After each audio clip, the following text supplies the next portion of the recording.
Nu har du været ude og samle perlerne til din kristuskrans, og nu skal kransen samles.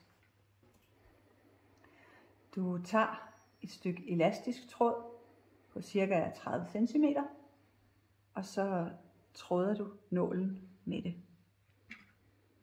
Den første perle, du skal have på, det er gudsperlen, den guldfarvede perle.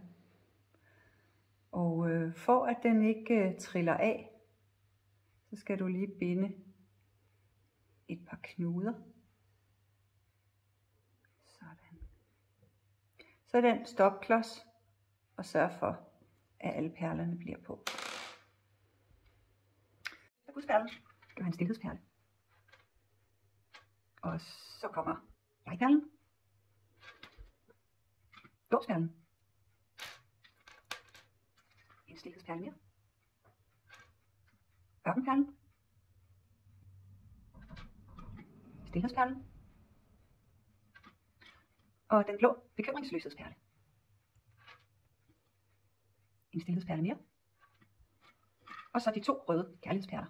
Kærligheden du får, og kærligheden du giver. Så kommer hemmelighedsperlerne, og her er der en lille ændring i forhold til billedet af kransen. Billedet der er de alle 3 hvide, men vi har også en med der er grøn. Den står for naturen og skaberværket. Og du må sætte den grønne der, hvor du har lyst. Jeg har sat den i midten, men du kan også sætte den som den første eller den sidste. Efter hemmelighedsperlerne kommer den sorte, nattens perle eller dødens perle, en stilhedsperle mere, opstandelsesperlen, og til sidst en stilhedsperle. Så har du samlet alle perlerne på din kristuskrans. Når du har tjekket, at de sidder som de skal, så skal vi have bundet kransen sammen. Det gør du sådan her. Først så skal du lige løsne knuderne her fra gudsperlen, uden at den triller af. Sådan.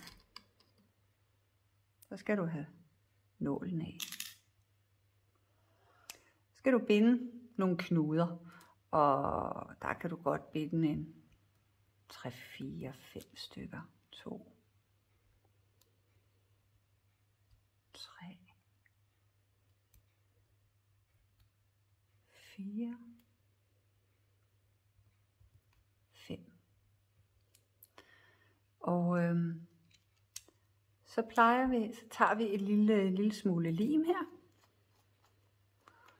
og pensler oven på knuderne.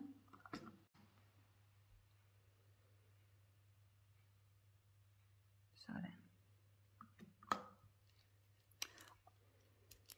Og så klipper vi snoren af. Sådan.